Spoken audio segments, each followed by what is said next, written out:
वाले समय जो कलयुग का जीव होगा वो आसुरी प्रवृत्ति का हो जाएगा। और जब आसुरी प्रवृत्ति का जीव होगा तो घरों में क्लेश होगा, आपस में झगड़े होंगे। इनसे बचा कैसे जाए?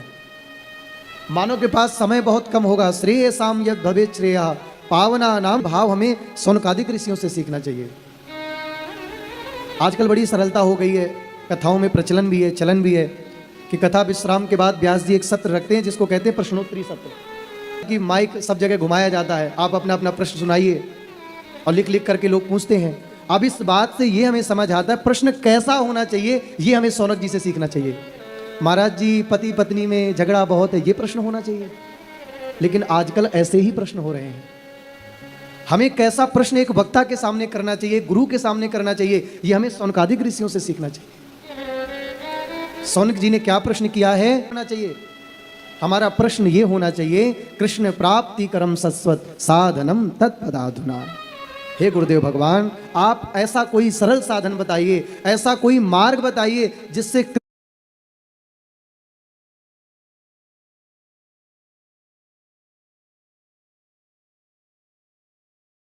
लगने लग जाए। क्या पूछना है हमें जा करके? जरा मुख से बोलो ना।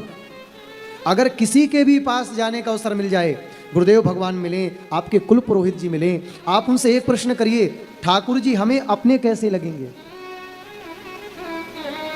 क्या हमारा ये प्रश्न होता है? नहीं होता।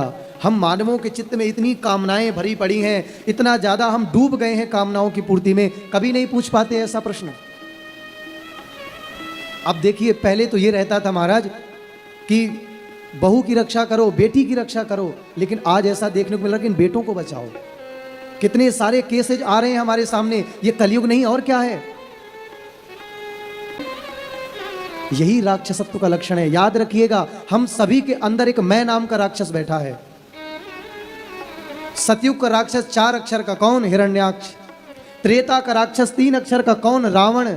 द्वापर का राक्षस 2 अक्षर का कौन? कंस। और कलयुग का राक्षस 1 अक्षर का कौन? मैं।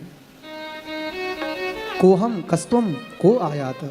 हम किस लिए आए हैं? हमारा धर्म क्या है? हम किसी की जान लेने आए हैं? आज का मानव इतना निर्दयी होता चला जा रहा है, इतना अंदर से उसके अंदर राक्षसत्व भर चुका है।